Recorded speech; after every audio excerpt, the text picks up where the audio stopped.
오늘은 새롭게 읽는 구약 성경 시리즈 9번째로 본문은 사무엘상 1장 9절에서 11절 보시겠습니다. 사무엘상 1장 9절에서 11절 제가 봉독하겠습니다. 그들이 실로에서 먹고 마신 후에 한나가 일어나니 그때 제사장 엘리는 여호와의 전 문설주 곁 의자에 앉아 있었더라. 한나가 마음이 괴로워서 여호와께 기도하고 통곡하며 서원하여 이르되 만군의 여호와여, 만일 주의 여종의 고통을 돌보시고 나를 기억하사 주의 여종을 잊지 아니하시고 주의 여종에게 아들을 주시면 내가 그의 평생에 그를 여호와께 드리고 삭도를 그의 머리에 대지 아니하겠나이다. 이런저런 명목으로 오래전에 서원하며 기도했으나 결국 제대로 지키지 못해서 하나님에게 벌을 받지 않을지 두려워하는 신자가 꽤 있습니다. 예를 들면 교회 청소년부 여름 수련회 마지막 순서로 하나님의 종으로 헌신하기로 결단한 자는 앞으로 나오라고 해서 안수 기도해주는 그런 경우입니다. 당시로서는 말씀으로 크게 은혜 받았고 또 청년기의 열정까지 보태져서 서원했지만 사회에 나와서 현실 삶에 부대끼면 아무래도 그 선을 지킬 수 없게 됩니다. 율법에 신명기 23장 21절 22절에 내 하나님 여호와께 서원하거든 갚기를 더디하지 말라. 내 하나님 여호와께서 반드시 그것을 내게 요구하시리니 더디면 내게 죄라. 내가 선치 아니하였으면 무죄하니라마는 내 입에서 낸 것은 그대로 실행하기를 주의하라고 경고하고 있습니다. 성경이 선을 엄격히 지키라고 명하고 있으니까 그런 염려가 들 수밖에 없습니다. 거기다가 나실린의 서약을 제대로 지키지 않은 삼손의 결말을 잘 아니까 더 두렵습니다. 삼손은 나중에 눈을 잊어버리고 힘의 원천인 머리카락도 잘려서 브레셋 족속의 잔치에서 우스갯거리 강제로 조롱당하는 지경까지 됐습니다. 그러나 하나님은 그 연회장의 모든 블레셋 사람과 함께 장렬하게 죽도록 해서 그가 한 서약을 하나님이 그로 하여금 지키도록 이끌었습니다. 그래서 수련회 때 행한 서원을 지키지 못하면 하나님이 현재 하는 일을 쫄딱 망하게 했으라도 선교사로 가게 만들 것이라는 그런 두려움을 떨칠 수 없습니다. 그러나 여러분 그렇게 염려하지 않아도 됩니다. 예수님은 산상수훈에서 그 어떤 것을 걸고서라도 도무지 맹세하지 말고 또 마태복음 5장 33절 37절에 오직 너의 말은 옳다 옳다 아니라 아니라 하라. 이에서 지나는 것은 악으로부터 나느니라고 가르쳤습니다. 주님은 서원 기도를 하지 않는 편이 좋다는 정도가 아니라 악이 된다고까지 말합니다. 물론 주님의 1차적인 뜻은 장래의 일은 오직 하나님만이 주관 통치하신다는 겁니다. 아무리 믿음이 좋은 신자가 하나님을 사랑하는 열정으로 서원했어도 자기 미래를 자기 뜻에 따라 미리 확정해버리면 인간이 하나님의 주권을 침해하는 큰 잘못이 됩니다. 나아가서 하나님은 신자가 서원했던 내용보다 훨씬 더 좋고 유익한 길로 인도해 주실 수도 있습니다. 근본적으로 신자에게 일어나는 일이 하나에서 10가지 그분의 은혜가 아닌 것이 없으므로 굳이 서원 기도를 할 필요 없이 하나님의 인도에 순응만 하면 된다는 겁니다. 물론 이왕에 하나님께 서원했으면 최선을 다해서 지켜야 합니다. 그러나 그 전에 성경적으로 잘못된 서원을 하지 않아서 사서 죄책감에 빠질 필요는 없어야 되는 겁니다. 그러려면 성경에서 서원 기도의 모범으로 제시된 오늘 본문의 한나의 경우를 잘 살펴봐야 할 것입니다. 많은 신자가 한나의 서원에서 너무나 간단하고도 명백한 사항 하나를 놓치고 있습니다. 흔히들 우리는 자기의 소중한 것을 하나님께 드릴 테니까 하나님도 내가 간절히 원하는 것을 달라고 기도합니다. 그러나 그녀의 기도는 우선 그 순서가 우리의 서원과는 정반대였습니다. 하나님께 자기가 간절히 원하는 것을 먼저 달라고 했습니다.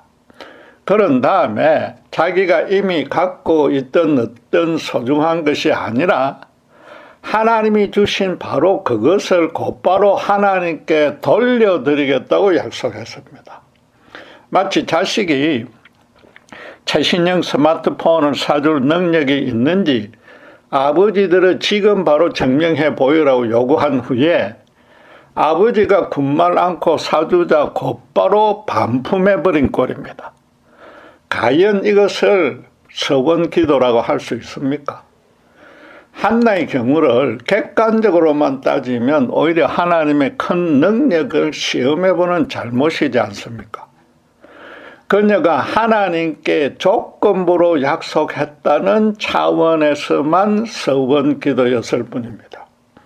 무엇보다 하나님께 받을 보상이 반드시 그분이 아니면 행할 수 없는 차원이었습니다. 불임을 고칠 수 있는 분은 생명을 주관하시는 하나님 한 분뿐입니다. 그러니까 성경은 그 앞에 1장 5절에서 여호와께서 그에게 임신하지 못하게 하시니라고 불임의 원인부터 그분에게 돌립니다. 결자해지랄 말대로 이건 하나님만이 해결해 줄 수 있는 문제고 하나님이 해결해 줘야 됩니다. 기도는, 특별히 서원은 하나님만이 해줄 수 있는 것을 구해야 하면 너무나 당연한 이치 같은데 실제로 신자들의 실상은 의외로 그렇지 않은 경우가 더 많습니다. 예컨대 제가 술, 담배를 끊고 교회에 충성할 테니까 제 사업을 형통하게 해달라는 그런 식의 서원이 많단 말입니다. 술, 담배란 것은 굳이 서원할 필요 없이 스스로 결단해서 시행하면 되므로 하나님만이 해줄 수 있는 그분의 일이라고 할 수 없습니다.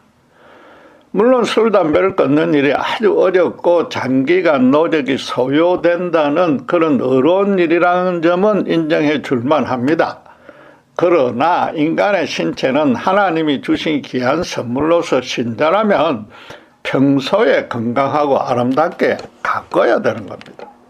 사업도 신자가 성실하고 정직하고 지혜를 최대한 실현하면서 자기 책임하에 번창시켜야 됩니다. 물론 잠언 16장 9절 말씀대로 사람이 마음으로 자기의 길을 계획할지라도 그의 걸음을 인도하시는 이는 여호와시므로 사업의 번창을 위해서 쉬지 말고 기도는 해야 합니다.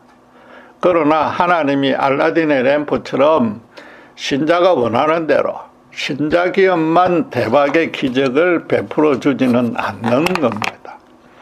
사업 실패의 원인이 대부분 본인의 잘못이므로 고치는 것도 본인이 행해야 하고 본인이 할 수 있는 겁니다.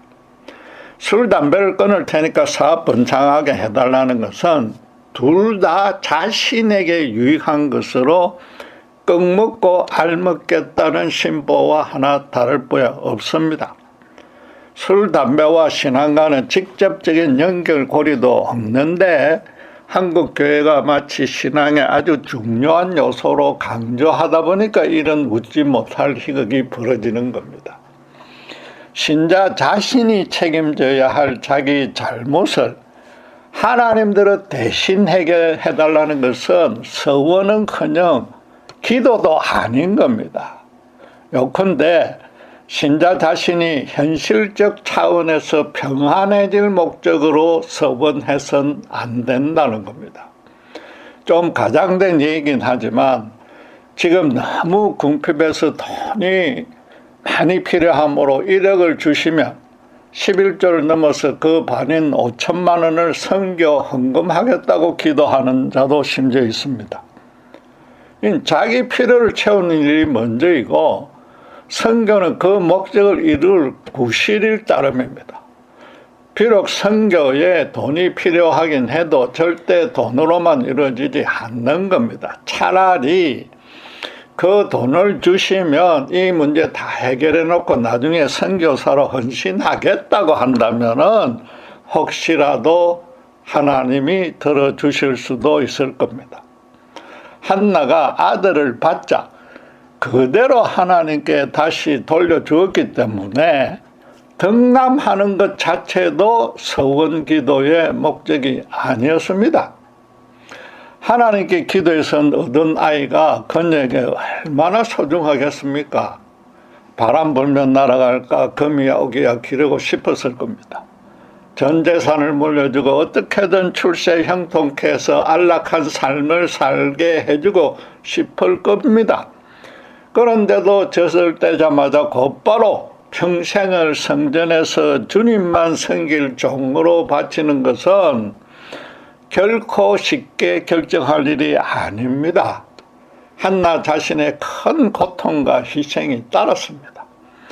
말하자면 신자가 준행할 업무로 아무리 의로운 일을 내걸어도 하나님과 서로 뭔가를 주고받는 상거래식 계약은 서원이 아니라는 겁니다. 무엇이든 하나님이 좋아할 것을 바쳤다는 핑계로 자기에게 좋고 필요한 것을 얻으려 하면 그부터도 정력으로 잘못 구한 거기 때문에 야고보서 4장 3절 말씀대로 응답받지도 못하는 겁니다.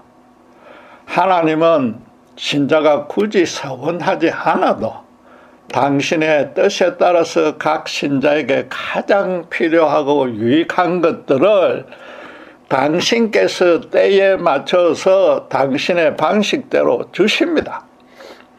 물론 진심으로 하나님을 사랑하는 믿음과 열심에 따라서 개인적인 유익이 아니고 오직 그분의 영광을 위해서 기꺼이 뭔가를 바치거나 행했겠다는 선이라면 해도 됩니다.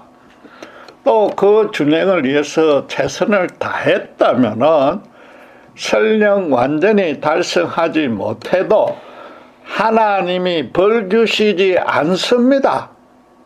세상 이치를 모르는 어린아이가 아빠에게 커서 롤스로이스 승용차와 수영장 딸린 수천 평의 집을 사주겠다고 약속할 수 있으나 그걸 나중에 지키지 않았다고 야단칠 부모는 없지 않습니까? 아빠는 그런 엄청난 약속은 지킬 수 없다고 이미 알고 있었기에 아빠를 사랑하는 그 순수한 마음만 기쁘게 받는 겁니다. 청소년 수련회 때도 미처 믿음이 연결지 않았고 당시 감정이나 분위기에 취해서 서번했을 수 있기에 나중에 행하지 않았다고 하나님이 벌 주실 리 만무한 겁니다. 예수님은 마태복음 5장 23절 24절에 예물을 제단에 드리다가 거기서 너 형제에게 원망들을 만한 일이 있는 줄 생각나거든 예물을 제단 앞에 두고 먼저 가서 형제와 화목하고 그 후에 와서 예물을 드리라고 가르쳤습니다. 제단에 드릴 예물에는 당연히 서원한 예물도 포함됩니다. 그런데 주님은 그것을 드리는 것보다는 형제와 화목하고 사랑하는 일이 더 중요하다고 했습니다. 신자로서 반드시 행할 바인 이웃 사랑부터 먼저 행하라는 뜻입니다. 물론 선한 것을 반드시 지키라고 엄격히 명했는데 구약 성경에도 이와 예수님과 동일한 가르침이 이미 나와 있습니다. 다윗이 성전을 지으려고 하자 나단 선지자를 통해서 하나님은 당신을 위한 집을 짓지 않았다고 이스라엘을 야단친 적이 한 번도 없으며 오히려 당신께서 너희를 위하여 집을 지으시겠다고 꾸짖었지 않습니까?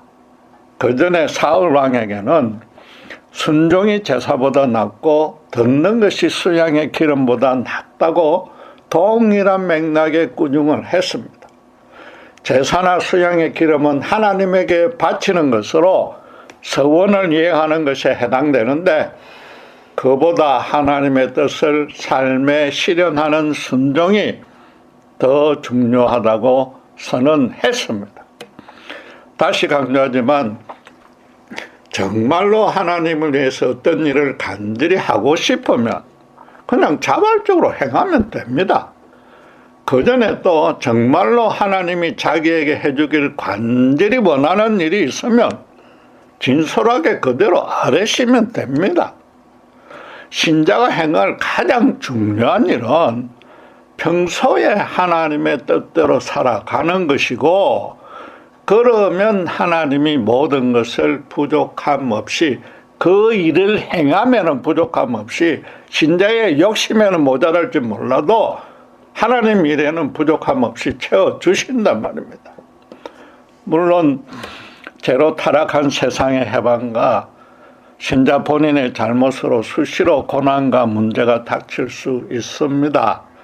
그러나 하나님이 내 인생에 대한 영광스러운 계획을 이미 마련해 놓고 있다고 확신한다면은 하나님이 그런 한낱마저도 합력해서 그 계획을 선하게 이루어 나가는 필연적인 과정임을 인식하고 감사하고 기뻐할 수 있어야 합니다. 굳이 자신의 열심과 믿음을 증명해 보일 테니까 어서 빨리 이 문제를 해결해 달라고 조건부로 기도할 필요가 없단 말입니다. 한나의 기도가 하나님과 자신이 각각 이행해야 될 사항을 제시했으므로 그 형식은 서원이었고 성경도 서원하여 이르되라고 표현했습니다. 그러나 막상 그 내용은 서원이 아니라 하나님에게 털어놓은 그녀의 일방적인 호소였습니다. 그녀는 통곡하면서 가장 먼저 여종의 고통을 돌보시고 자기를 기억해달라고 했습니다. 그 앞에 6절에 남편의 다른 처인 브닛냐가 한나가 아이를 낳지 못한다고 계속 괴롭히면서므로 격분하고 통곡한 것입니다. 당시에는 자녀를 낳지 못하면 하나님께 저주받은 여자로 취급했습니다. 성경은 그래서 5절 6절에 여호와께서 성태치 못하게 했다고 2번이나 강조합니다. 당시 사람들이 한나는 여호와께 복을 받지 못한 여자라고 인식했고, 특별히 한 아들을 낳은 브닛냐는 그런 의미로 한나를 계속 멸시하며 조롱했다는 것을 성경이 그렇게 표현한 겁니다. 남편 엘가나는 한나의 그 사정을 잘 알고 있었기에 5절에 항상 브닛냐보다 갑절로 잘해줬고, 또 8절에 내가 그대에게 10아들보다 낫지 않느냐고 진정으로 위로해 주었습니다. 그러나 한나로서는 물질이나 남편의 사랑만으로는 도무지 성에 차지 않았던 겁니다. 남편의 어떤 큰 사랑도 아들 하나 얻는 것보다 훨씬 못했던 겁니다. 그러나 야곱의 네 아내들이 서로 아들 많이 낳아서 남편의 사랑을 더 많이 받고 있던 증거로, 또 다른 처들을 무시하는 근거로 삼으려 했으나 한나는 그러지 않았습니다. 한나는 브닛냐에게 아무리 그래도 남편이 나를 더 사랑해 준다고 맞서지 않았습니다. 하나님에게 브닛냐에 대한 개인적인 원한을 털어놓고 대신 안갚음해달라는 뜻도 드러내지 않았습니다. 그녀보다 더 많은 아들을 낳아서 보란듯이 자랑하려 하지 않았고 단지 아들 하나로만 족했습니다. 그녀가 기도한 내용인 18절을 알기 쉽게 풀어서면 이렇게 됩니다. 하나님, 제가 정말로 당신의 저주를 받은 사악한 여인입니까? 나에게는 구원의 가능성이 전혀 없는 것입니까? 내가 하나님을 얼마나 사랑하는지 아시지 않습니까? 그런데도 아이를 주지 않았기에 하나님의 나에 대한 뜻을 정말로 알고 싶습니다. 당신의 사랑을 확인할 수 있는 증거는 아들을 지금 주는 것뿐이지 않습니까? 저는 당신께 구원받고 싶다는 것 외에는 다른 소원은 없습니다. 제가 아들을 갖지 못하는 것이 제 잘못이 전혀 아니지 않습니까? 이 죄없고 연약한 여인을 아무 이유 없이 저주하는 하나님이 아니심을 당신의 이름을 위해서라도 모든 사람이 똑똑히 보도록 역사해 주시옵소서. 제게는 너무나 소중한 아들이 되겠지만 제가 먼저 억지로 달라고 해서 받은 아들이니까 더더욱 하나님께 곧바로 돌려드리겠습니다. 이 아들은 하나님의 하나님다우심에 대한 가장 확실한 증거이므로 이왕이면 그 아들을 주님의 일을 하도록 평생 바치도록 하겠습니다. 이런 기도였단 말입니다. 태생적인 불임은 인간의 노력으로 고칠 수 없으므로 한나가 사실은 사람들로부터 평생토록 비난받아야 할 아무 이유가 없습니다. 그러나 영적으로 어리석었던 당시 사람들로서는 만사를 하나님이 다 통치하시고 또 다들 쉽게 임신하는데 그러지 못하니까 한나는 그분의 벌을 받았다고 단순하게 판단한 겁니다. 한나 본인으로서도 그게 미심쩍 어떤 문제인지라 확실한 정답을 달라고 지금 매달린 겁니다. 한마디로 그녀로서는 아들이 없으면 더 이상 살아갈 의미와 가치가 없다는 겁니다. 하나님의 저주를 받은 재수 없는 여인인데 아무리 남편의 사랑을 많이 받았는데 그게 무슨 의미가 있느냐는 겁니다.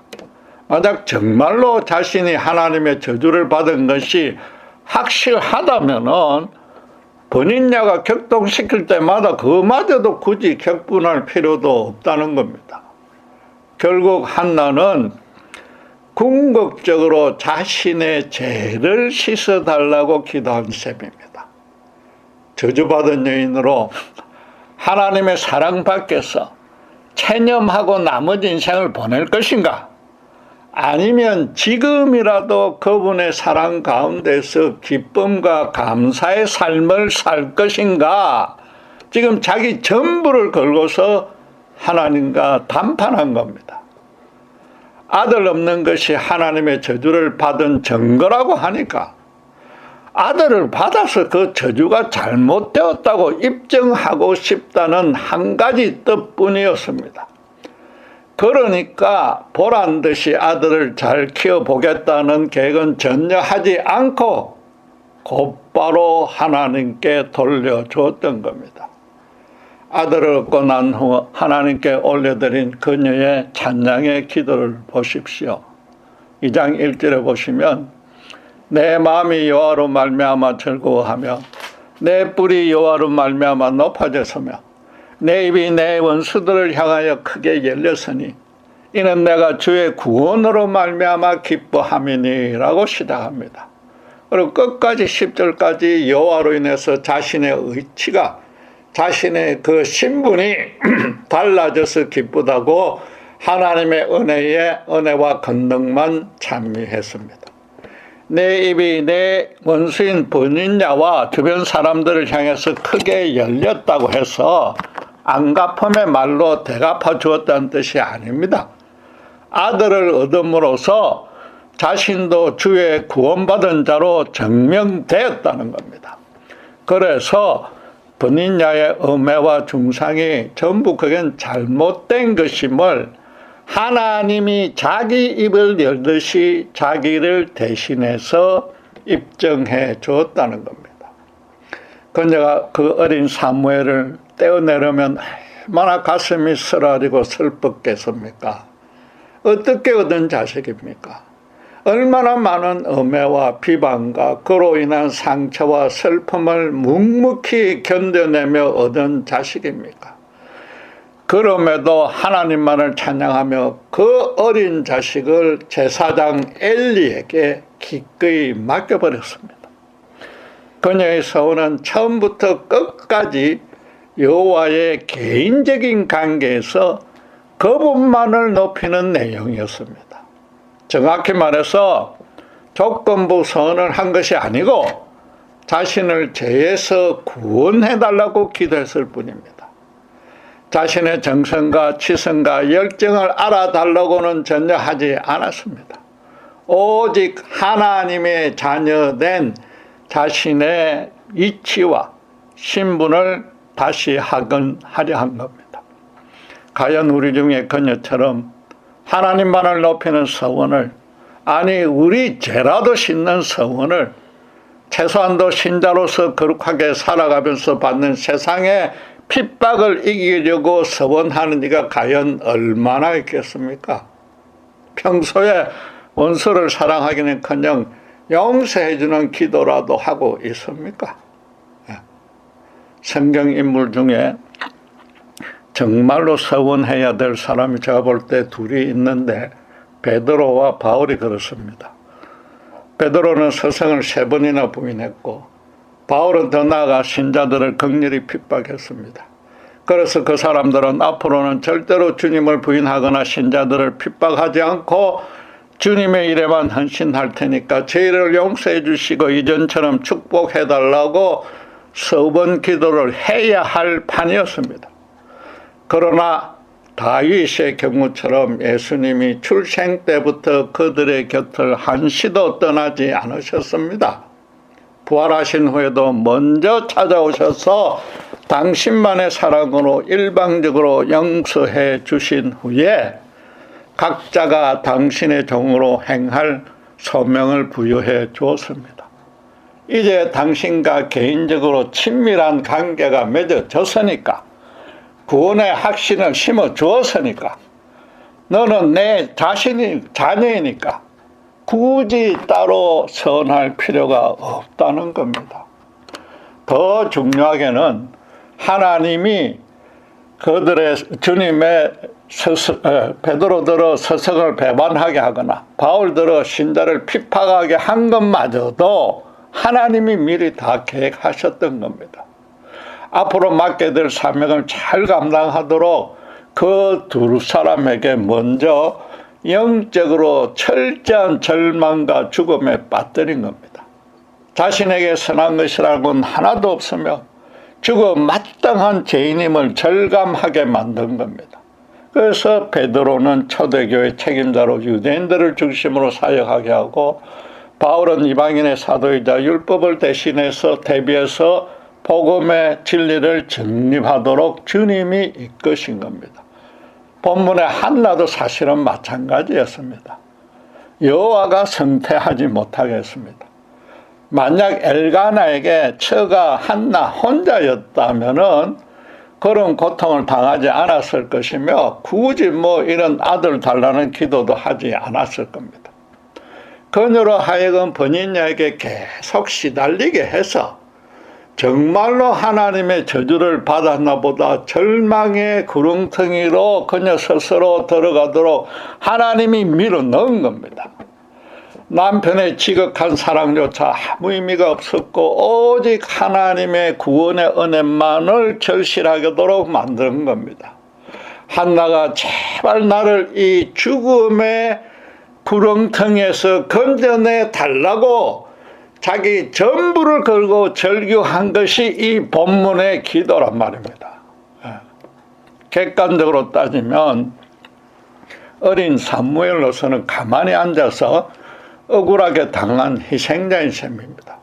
자기 이사는 전혀 묻지 않고 엄마가 자신을 걸고 나시린의 서원을 태어나기 전부터 해버렸습니다. 율법으로는 물론 자녀가 행한 서원을 부모가 판단해서 잘못됐으면 취소할 수 있었습니다. 그걸 역으로 따지면 부모가 어린 자식을 위해서 서원할 수도 있다는 뜻이 됩니다. 사사기 13장에 보면은 임신하지 못한 삼손의 엄마에게 여호와의 사자가 나타나서 잉태를 약속해주며 앞으로 얻을 아들을 이스라엘을 구원할 나신인으로 세우라고 소명을 주었습니다. 한나도 마찬가지로 틀림없이 절기 제사를 드리러 올라갈 때마다 어린 사무엘에게 여호와만 믿고 의지하라고 자신이 체험한 은혜에 근거해서 가르쳤을 겁니다. 하나님이 사무엘로 이스라엘의 초대 왕들, 특별히 다윗 왕국을 세우게 할 최초의 선지자로 하나님이 사무엘을 예비해 놓으신 겁니다. 사무엘이 비록 자기 의사와 무관하게 엄마의 서원으로 선지자가 되었으나 삼손처럼 하나님의 원대한 계획에 따라서 그렇게 된 겁니다. 따라서 한나가 사무엘을 하나님께 바치겠다고 서원한 것도 성령님의 간섭으로 인한 하나님이 시키시는 기도를 한 셈이 되는 겁니다. 이제 진정한 서원 기도가 어떤 것인지 확실하게 밝혀졌습니다. 누차 강조했듯이 주고받는 식의 거래는 절대 아닙니다. 단순히 자기 현실 문제를 해결받으려고 조건부로 주님의 보상을 요구해서는 안 됩니다. 자기 전부를 자발적으로 내어드리는 헌신이 돼 서원하는 내용은 반드시 그리스도의 영광스러운 이름만 높아지는 것이어야만 됩니다. 하나님의 보상 이전에 자기를 거룩하게 고치겠다는 서원은 얼마든지 해도 됩니다. 또 그분의 거룩한 통치가 자기 주변에 실현 확장되는 보상이라면 그것도 무엇이든 요구할 수 있는 겁니다. 쉬운 예로 세상의 출세 형통만 추구하는 불신자 남편이 아내가 교회 나가는 것마저도 구박하며 핍박하는 그런 경우입니다. 그럼 아내가 절대 맞서 싸우지 않고 끝까지 묵묵히 참고서 남편의 변화를 위해서 기도만 하겠다고 한번 서원해 보시란 말이죠.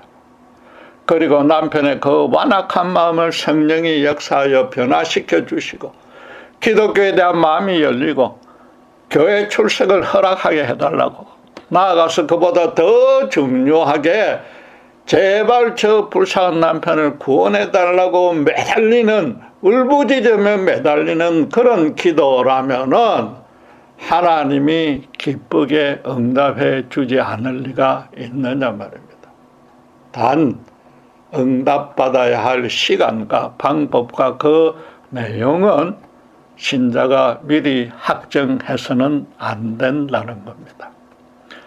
교회에서 어떤 음해와 누명을 당해도 끝까지 대응하지 않을 테니까 하나님이 그 진실을 밝혀달라든가, 또는 기본적인 인권과 자유는 물론 생존도 보장받지 못하는 불쌍한 북한 동포가 해방되는 날까지 매일 10분씩 기도하겠다, 그런 서원은 얼마든지 해도 된단 말입니다.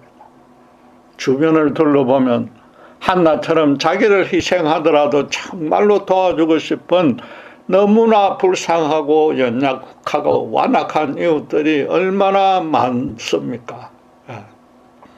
사실은 다시 말하지만 그분의 뜻에 합당한 일이라면 굳이 서원 형태를 취할 필요 없이 평소에 그냥 꾸준히 기도하면 되는 겁니다. 간혹 현재의 문제와 고난이 너무 힘들어서 자기도 모르게 어리석은 내용으로 서원할 수 있습니다. 또 때로는 우리가 연약하고 무지하고 죄범성이 남아서, 또는 자존심을 세우려고 하나님을 위한 종교적 열정에 취해서 무리한 서원을 할 수도 있습니다. 어쨌든 일단 서원에 서면 그 성취 여부는 하나님께 맡기고 최선을 다해서 준행하려 노력만 하면 되지, 못했다고 하나님이 벌 주실 일은 없단 말입니다. 하나님의 보상을 바라는 서원을 하지 말라는 것은 어쩌다 서원을 하고서 최선을 다했는데 지키지 못하게 되더라도 하나님의 형벌을 굳이 두려워할 필요가 없다는 뜻도 되는 겁니다. 그럼에도 서원했으면 지키려고 최선을 다해야 되는 까닭은 하나님으로부터 돌아올 보상이나 형벌과 관계없이 신자 자신의 믿음에 충실해야 하기 때문입니다. 또 자신이 서원한 내용 중에 혹시라도 잘못된 사항이 있었다면 깨달아서 고쳐야 하기 때문인 겁니다. 우리의 믿음이 비록 연약하고 수시로 죄에 넘어져도 우리 전체 인생은 베드로나 바울이나 한나나 사무엘처럼 하나님의 거룩한 계획 안에 붙들려 있습니다. 굳이 조건부 서원할 필요는 전혀 없이 예수 십자가 사랑 안에 거하기만 하면 됩니다. 자신이 처한 위치와 생업을 통해서 그리스도의 영광스러운 이름을 어떤 방식으로든 드러내기만 하란 말입니다. 신자가 정작 싸워서 이겨야 할 과제는 자기 욕심을 완전히 죽이고 이 당면한 한난과 문제 해결도 하나님께 온전히 맡기는 것, 그 일 하나뿐인 겁니다. 그러면은 타락한 이 세대와 불쌍한 이웃의 구원을 위해서 진정한 의미의 서원 기도도 할 수 있게 되는 겁니다. 기도하겠습니다. 당신과 원수였던 우리를 예수 십자가의 보혈로 먼저 구원해 주신 사랑에 진심으로 감사드립니다. 혹시라도 주님을 위한다는 핑계로 우리의 유익을 챙기려고 잘못 섣부른 서원을 할지라도 주님께서 바로 잡아주시고 평소에 주님의 합당한 기도만 할 수 있도록 성령님께서 인도해 주시옵소서. 감사하고 우리 주 예수 그리스도 이름으로 기도드렸습니다.